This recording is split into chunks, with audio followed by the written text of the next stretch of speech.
I wish you luck in realizing your ambition.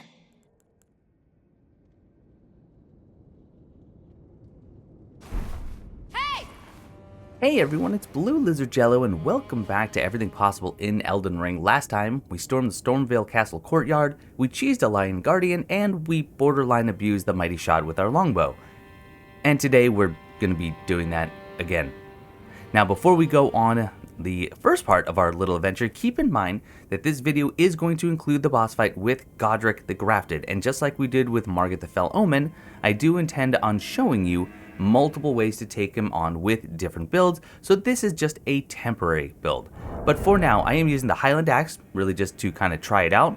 Now remember that we picked this up earlier, right outside where we fought the Grafted Scion, and this one does increase the potency of roars, okay, including the War Cry Ash of War, which is what this comes with.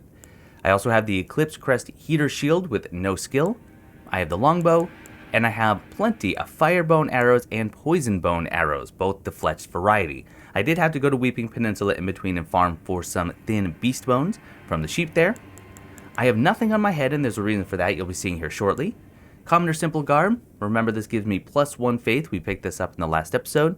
Gauntlets, Caden Trousers, the Green Turtle Talisman just for a little bit of stamina regeneration, and the Roar Medallion, which does stack with the bonus from the Highland Axe.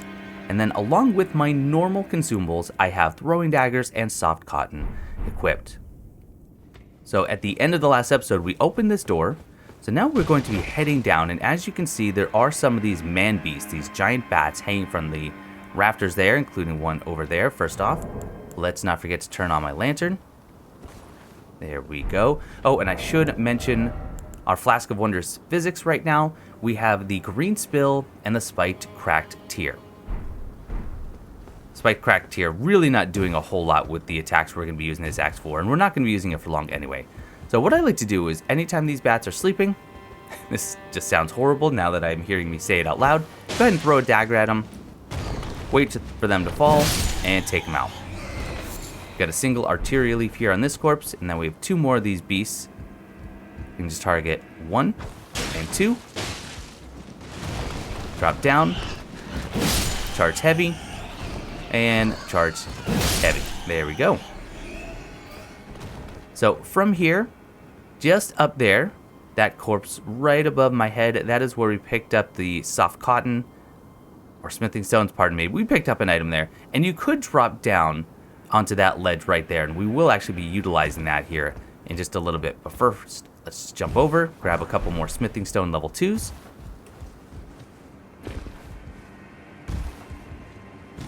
And here we get a golden rune level 2. Now there are some rats here. I do plan on using the War Cry ability.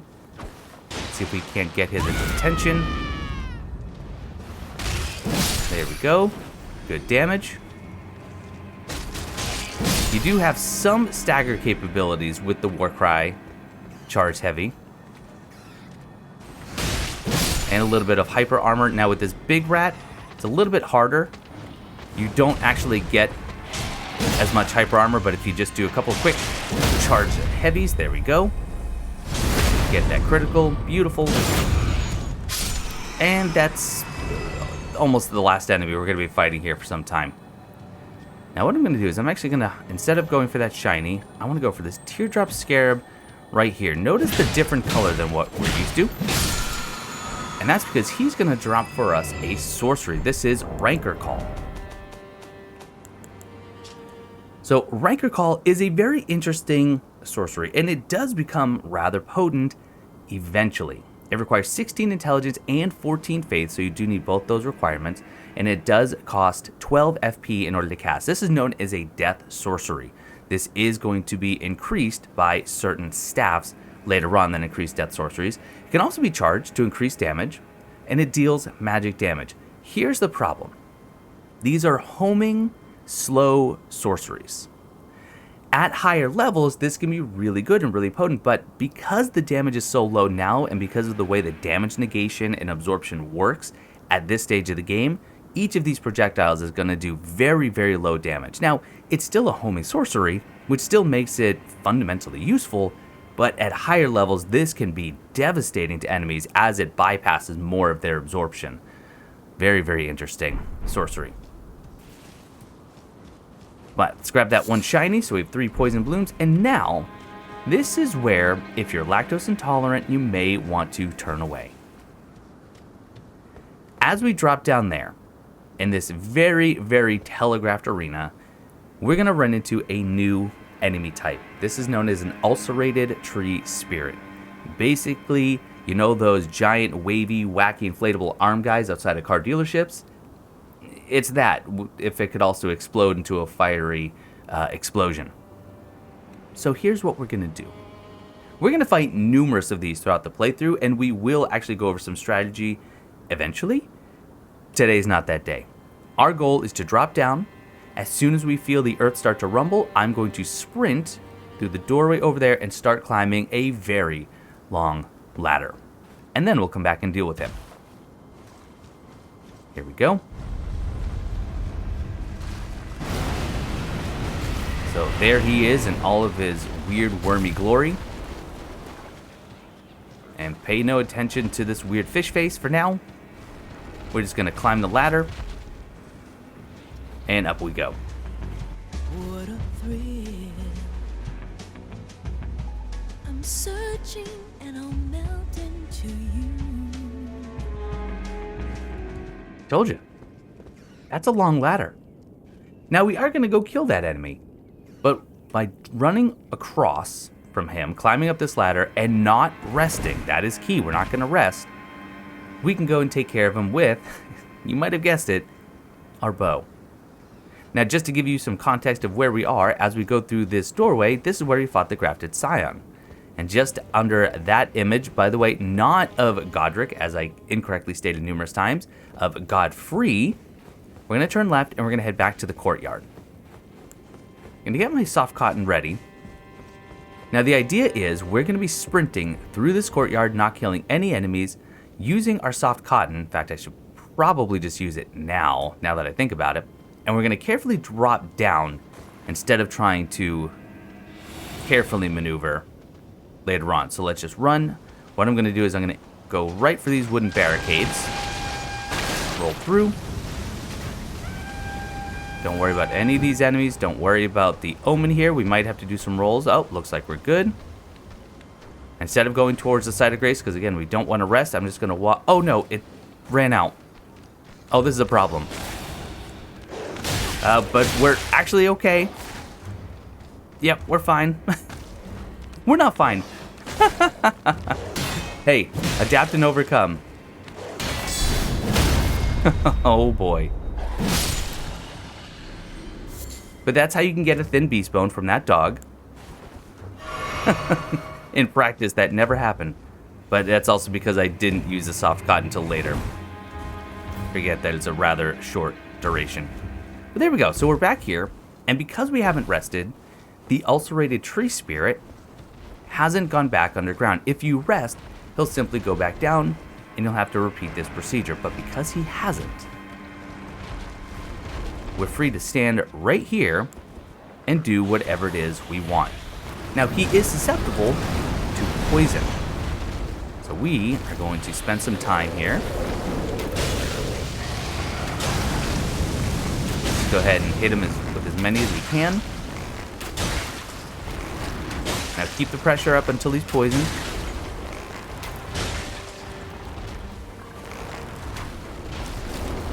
Should only be a couple more, I think. Now, especially when he goes backwards, always try to aim for kind of the center mass. There we go. He's poisoned. You know what I'm going to do? I don't know if this is going to make a difference or not, but I'm going to put on the arrow reed talisman. Because now, I'm going to switch over to fire arrows with mighty shot. And this is it. This is the fight. Is it cheesy? Absolutely. Do we need to be fighting an enemy like this right now? Absolutely not.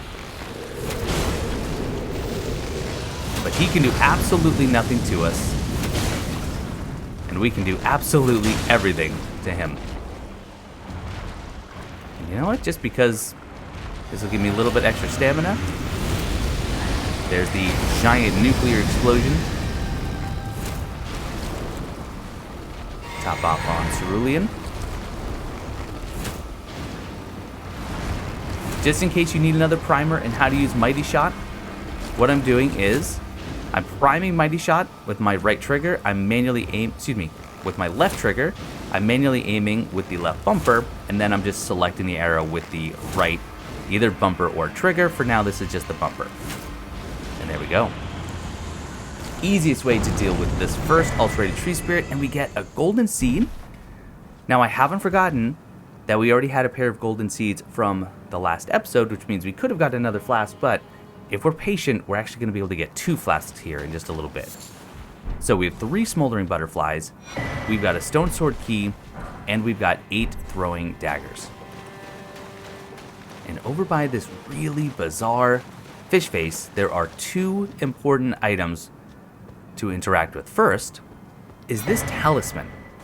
It is in fact a talisman. It's called the Prince of Death's Pustule. It is said that this pustule came from the visage of the Prince of Death, he who used to be called Godwyn. As first dead of the demigods, it's said he's buried deep under the capital at the Erd Tree's roots. Now, as you can see here, that this raises your vitality. It raises it, in fact, by 90, which it prolongs the effects of death, which we haven't really encountered in full yet, but we will here very, very soon. This will prevent the instant kill mechanic from death for a little bit longer. Now, what's really interesting is that this face is that of Godwyn. This is the face of Godwyn, but according to that talisman, he's buried underneath the capital, which is Elaine Dell. So why is he here? We're going to have to kind of flesh that out as we go, but we also have this bloodstain.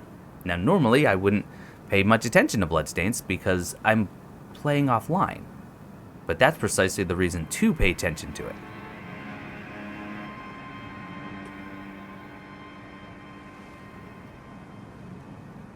Remember, we saw that golden message in the last episode, and the message said something about seeking the answers below, and it was left by Sorcerer Rajay.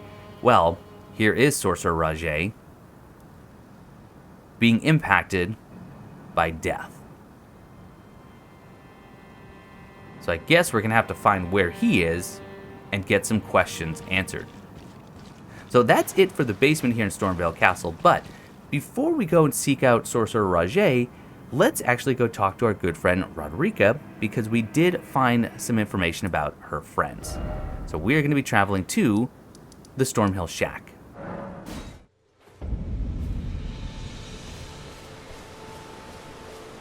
And just in case you forgot, the item that we are referring to is the Chrysalid's Memento.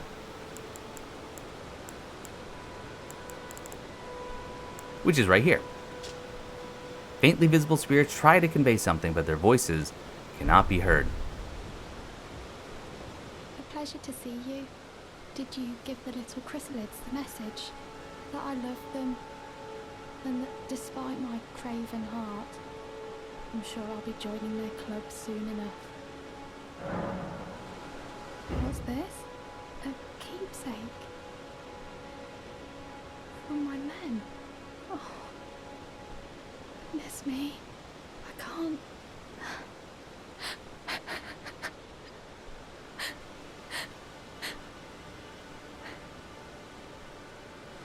They all believed in me. They all thought I'd make something of myself. Me, who can't do anything. I think I'll head to the Roundtable Hold. Perhaps I'll find my purpose there. Let's go help her find her purpose by heading to the Roundtable Hold. When you open your map, there is a quick way to get to the Roundtable Hold. Notice at the bottom of the screen there's an option to pull up a list of sites of grace. For me, it's with the triangle button. Once you have that list open, a new option appears to quickly travel to the Roundtable Hold, and for me that's the square button.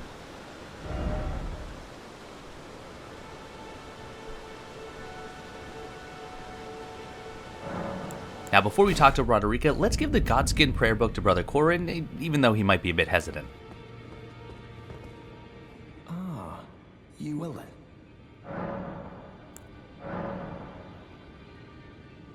That is a work of heresy.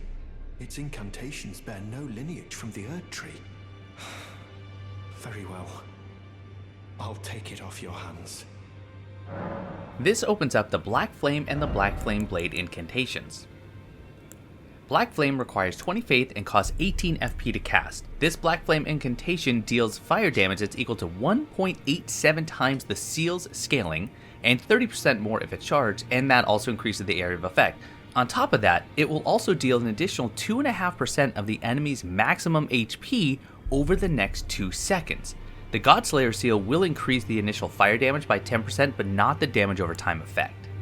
Now, Black Flame Blade, this requires 17 faith and 15 FP to apply, and it applies fire damage to your weapon at 0.65 times your seal's scaling, but only the faith scaling aspect. It lasts for only 7 seconds, but it also adds the 2-second damage over time, just like Black Flame does as well. Now, you can't stack this by using a quick weapon like a dagger. It does refresh on every hit, but because of how quickly this casts, you can also use it in between attacks as part of your combo. And this effect can also apply with some Ashes of War, for example, Red Flame. The Black Flame portion will actually apply to that Ash of War.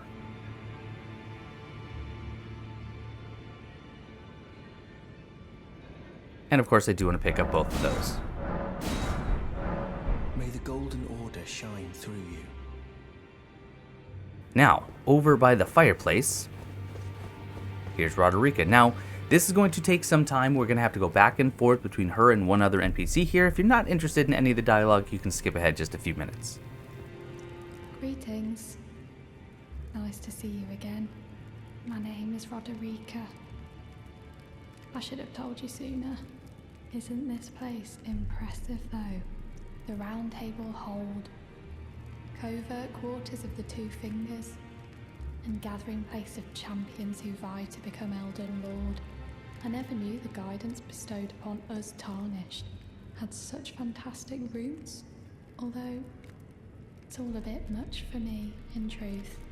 I'm still looking for my own purpose. And once she tells you that she's still looking for her own purpose, that's our cue to go help her find said purpose.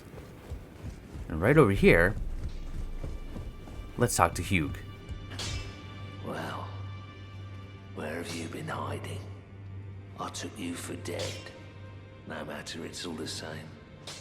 Lay out your arms then. Now let's ask him about Roderica. The girly boy here. She's crestfallen and can scarcely swing a blade. But she has a gift for spirit tuning. I saw another one like her long ago. Their eyes share the same hue. And back to Roderica. Oh, and please allow me to express my thanks for giving me that keepsake from my men. It was as if I was frozen with self-pity. I failed them at every turn. You have my gratitude. Please, take this. And another golden seed, which means we can now upgrade our flask twice. It's all a bit much for me, in truth. I'm still looking for my own purpose. And because we've spoken to Hugh, we can tell her exactly what he said. You're telling me I possess some kind of gift? I don't believe you. But if I do have this talent, and goodness knows it would be my first, I suppose I should try to hone it, shouldn't I? I'll ask Master Hugh to teach me. Certainly he does appear intimidating and holds no love for us Tarnished. But I know he's trapped here at the Roundtable Hold, so I can tell. He's a gentle soul underneath it all. And back to Hugh. Back already. No matter. The girl. What about her? Are you out of your mind?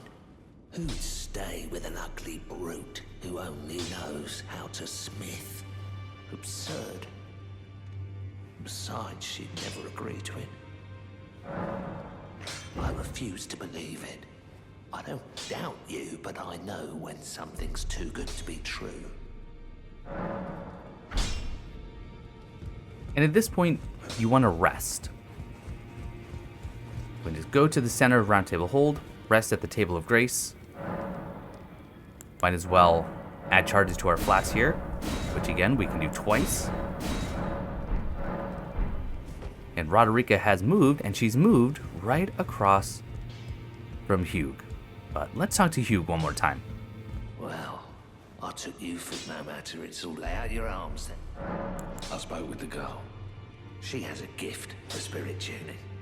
So I told her everything I know. I'm indebted to a spirit tuner I met long ago. It was all I could do to honor her. I'm sorry I doubted you. Now, I am not familiar with the spirit tuner that Blacksmith Hugh is referring to, so if you know, please do let me know in the comments. I did a little bit of digging, but I couldn't find anything that really bared any weight, but let me know.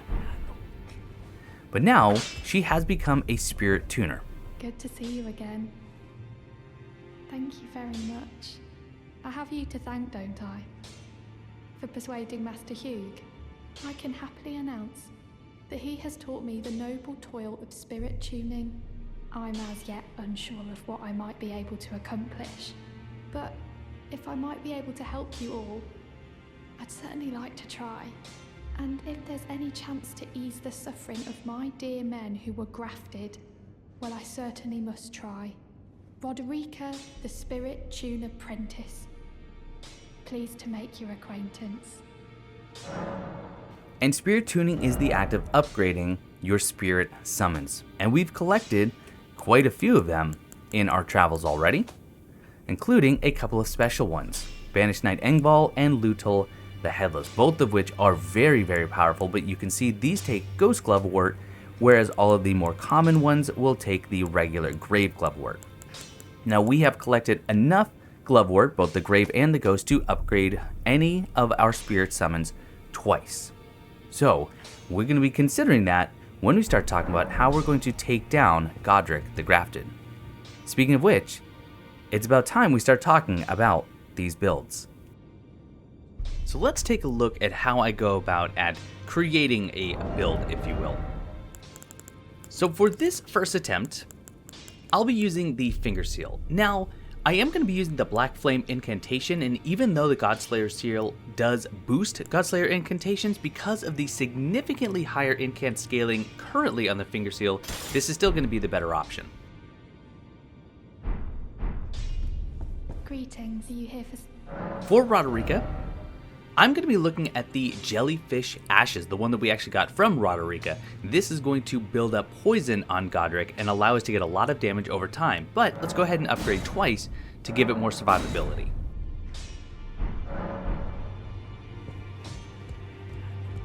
Well, I took you for no matter, lay out your own. Next, let's go ahead and increase the damage that our Finger Seal will deal, getting that all the way up to +7.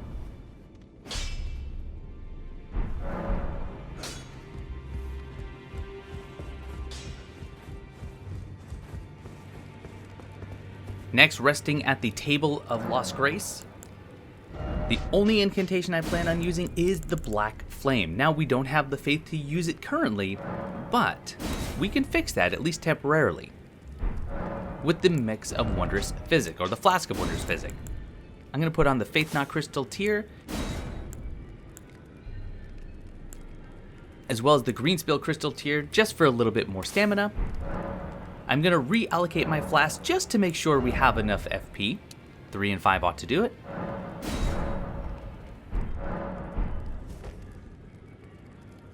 And now let's head to the Secluded Cell Site of Grace.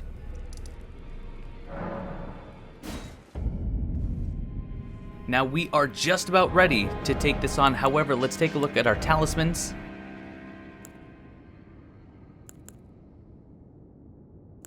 We'll be using Radigan's Scar Seal just because of the increase in both stamina and HP, and then for our other talisman, the Viridian Amber Medallion will give us more stamina, which means more casting. And sitting here just because with the increase in our vigor, we did need to get a little bit of health back. And here is the summon sign for Nephili Lu, the NPC that we met last time. Now she does an incredible job in this fight. Just keep in mind two things. Number one, if you summon NPCs or other players, it will increase the boss health and it will decrease the amount of runes that you're going to get by about 25%, I believe. Let's go ahead and get the jellyfish equipped. And the plan is, as soon as we go in, now there is a cutscene to watch, we are going to use our Flask of Wonders Physic, we're going to summon our jellyfish, and then we're going to go to town.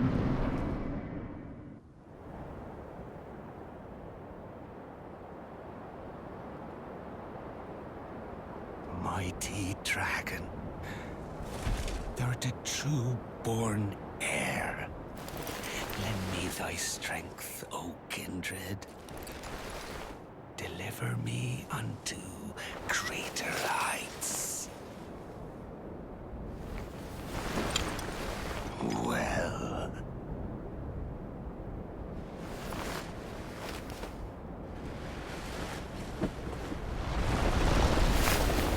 Lonely tarnished. Plain as a lord. I command thee, kneel! I am the Lord of all that is golden.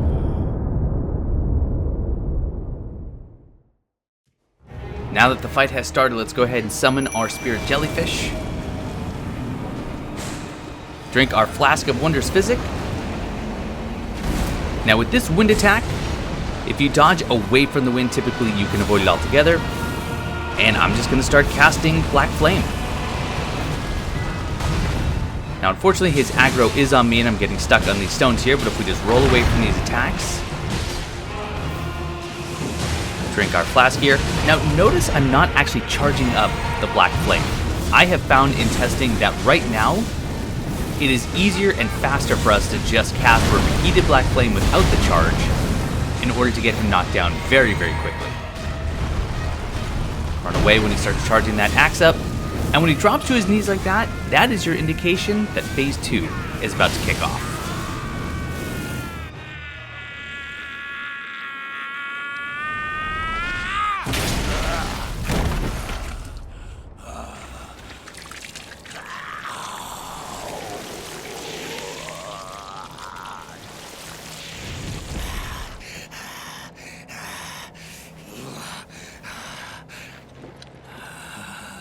Truest of dragons,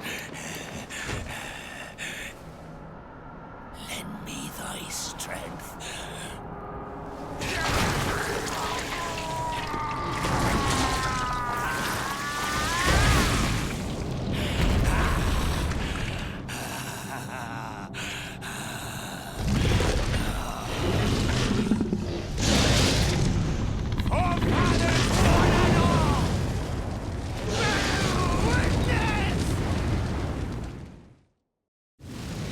Every time phase 2 starts, he's going to do this Dragon Flame Breath attack. Your choices are either to sprint at him or away from him, but don't simply stay put. But now the strategy is largely the same. He is poisoned from the jellyfish. Nephilim should hopefully be coming to take aggro here in a moment. And our goal is to just stay away and throw Black Flame as often as we can. You can see that his health is just getting melted by that poison. I will be talking more about strategy with some of the other builds here. This is by far the easiest one that I've come up with our current state.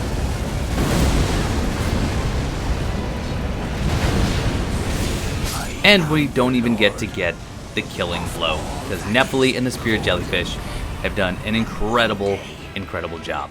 We'll return together to our home, bathed in rays of gold.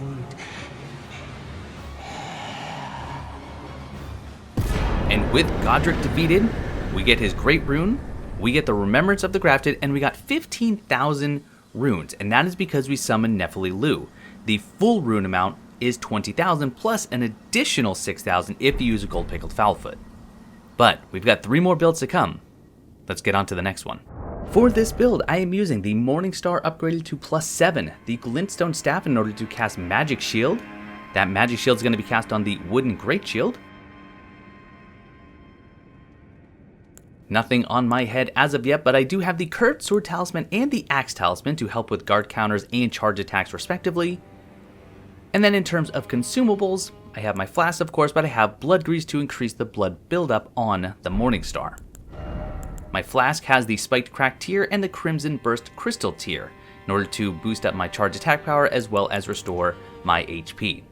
You could use the Exalted Flesh to increase your physical attack, but I'll do that in another build upcoming. For the rest of these boss fights, I will of course be skipping the cutscene since we've already watched it once. Now don't do as I did. I put on the blood grease now, but then I switched out to my staff to put on Scholar Shield. By the way, it's called Scholar Shield, not Magic Shield. And then I used my Flask of Wonders Physic, but then I have to reapply my blood grease and I only had the 2. But the idea, of course he just completely whiffed there, is jump over this attack, jump over it again, get a jump attack. I'm going to focus on some guard counters here.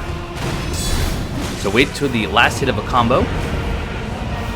Doing a great job at blocking even those wind attacks. Rolling at the last second with that jump attack, a nice charge R2, knock him down. Get the critical. I could have gotten a light attack in here as well, but look at that damage when you get a critical as well as the blood rocking. And already going into phase 2, so get a couple of free hits, but always circle around to the back, because when he slams his axe down to cut his own arm off, he can and will do damage to you. So at the start of phase 2, if you're a melee build, you definitely want to just rush straight towards him. You see there that I got a charge R2 to knock him down, another charge R2 for damage, and then the critical, and look at his health just going away. So very, very quickly. Even with some mistakes here,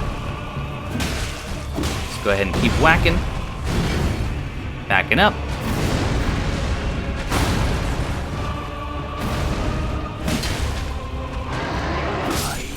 And that's it.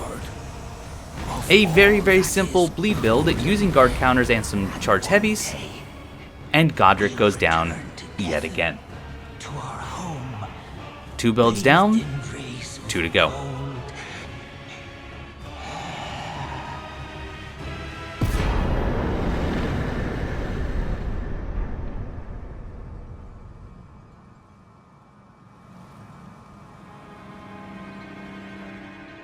Now this next build is going to use a couple different tactics, but I'm also going to use a meat shield. I'm using Kreps's Black Key crossbow. I really didn't need to use this one, but it's fun. I have the Demi-Human Queen Staff, neither of which are upgraded. I also have the Great Turtle Shell just for the added stamina regeneration, and for the bolts I have the Black Key bolt and the Poison Bone bolts to try and stack both Scarlet Rot and Poison. I have the Viridian Amber Medallion for more stamina and the Green Turtle for even more stamina recovery speed. And for my meat shields, I'll fix those flasks in a second, I have the Godrick Soldier Ashes upgraded to +2. Now because I'm potentially going to be using a lot of FP here, I am going to reallocate these flasks. 1 and 7 ought to do, because I'll be staying pretty far away at all times.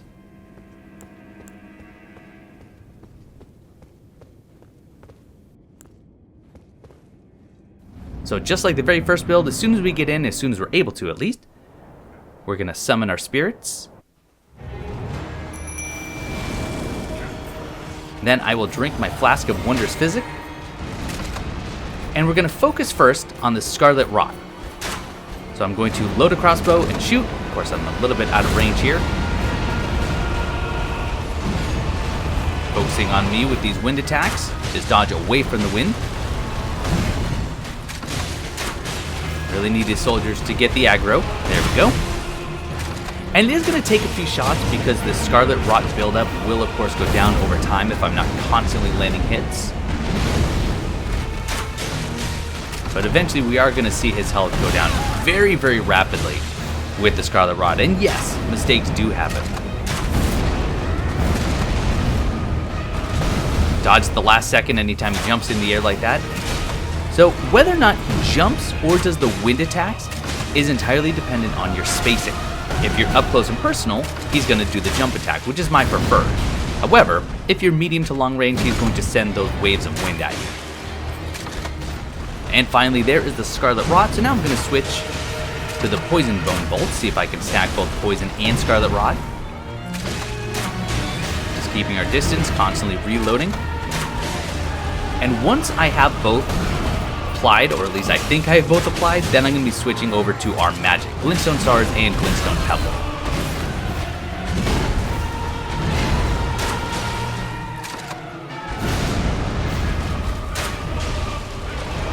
We're going to be going into phase 2 here soon, but our soldiers are doing an amazing job. There he is, he's down.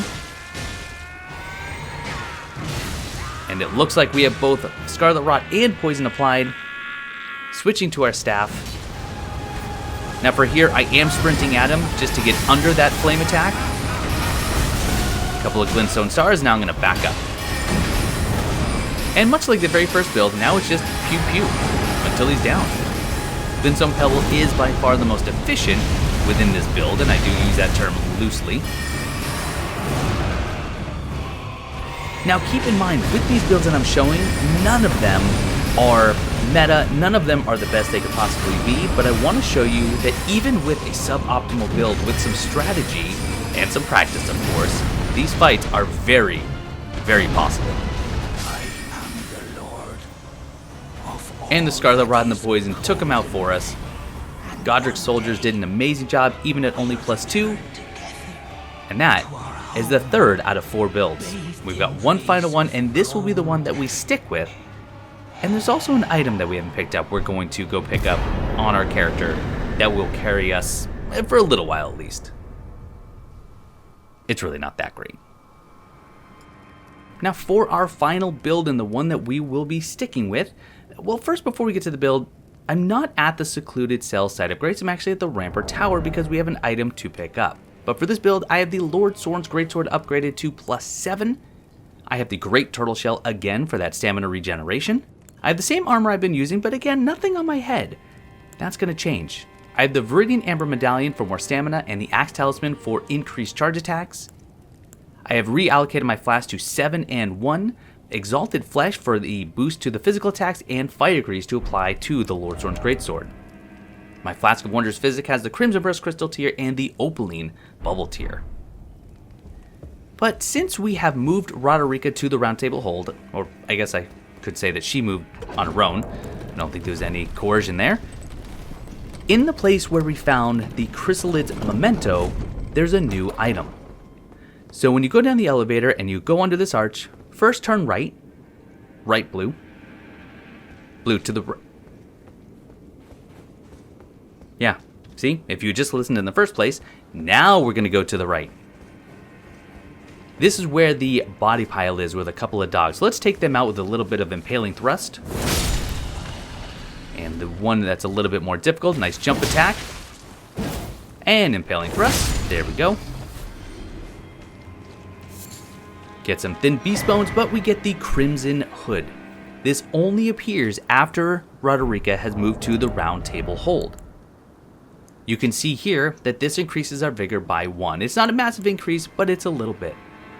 Roderica never once saw the guidance of Grace, and apparently this cloak made it easier for undesirables to be on their way. A little sad if you ask me, but hey, free HP, as minor as it is. And it sort of kind of works with this, other than the fact that it does clip through the shield. But let's head back to the secluded cell. And for this fight, I will not be utilizing Spirit Summons or Nephililu. So before we head in, I will use the Flask of Wonders Physic because that lasts the longest. And once we get in, I'll use the Exalted Flesh, followed by the Fire Grease. And now the goal is to stay nice and close. Whenever he does this, dragging the axe along the ground, you can either try to outrun it or simply go towards him and dodge at the last second. So here's the wind attack that I'm going to dodge right as he's coming down, another charge heavy. Jump as soon as the axe hits the ground, and then again for the AoE explosion. Nice jump heavy. Okay, he's got Wild Strikes coming up. This one you want to really get out of there because some of these attacks cross a lot more ground than you would think.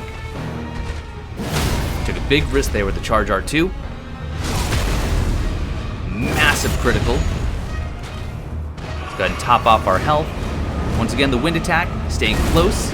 Not close enough, apparently, to get the jump attack.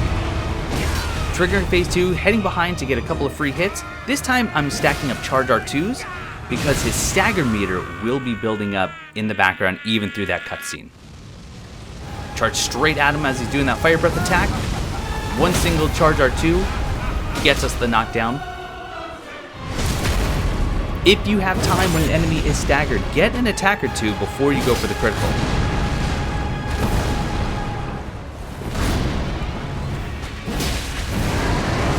When he starts to aim at the ground to breathe fire, just run back, but then run again towards him, and you can, as you just saw, dodge through that fire breath attack if you are quick enough.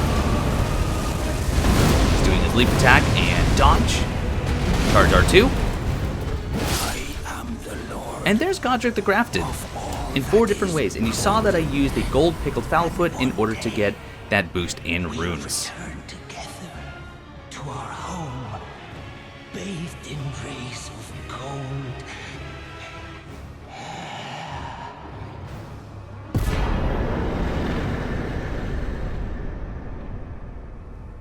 And there we go. We get Godrick's Great Rune as well as the Remembrance of the Grafted, and because we popped one of the gold pickled foul feet right at the end there, we got a nice 26,000 runes. Let's take a look at these new items we've just collected. So this is telling us we need to seek the Divine Tower of Limgrave, which stands beyond the Great Bridge from Stormvale Castle. We actually unlocked the site of Grace leading to this Divine Tower right after we killed the Lion Guardian. So we'll learn more about the Great Runes at a later time, but then we also got the Remembrance, which I should be able to find if I can actually navigate there. Here we go. The power of its namesake can be unlocked by the Finger Reader. Alternatively, it can be used to gain a great bounty of runes. Now, when we go back to Roundtable Hold at the start of the next episode, we'll be talking more about the Remembrance system and what we can get out of them. A feeble man sought power through the grotesque act of grafting.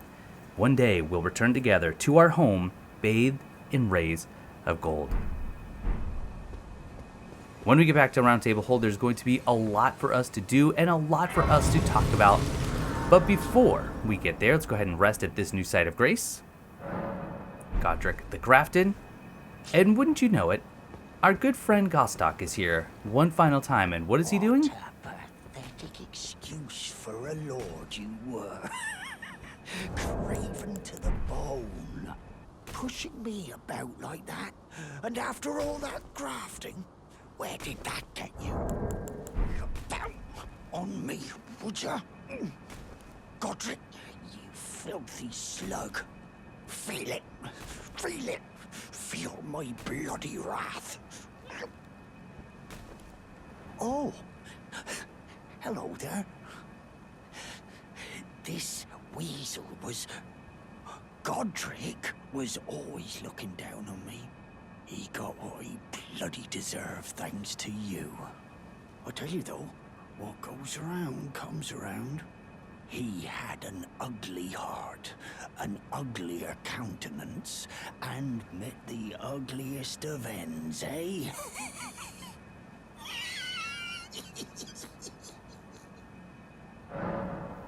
And once again, he opens up his inventory for us.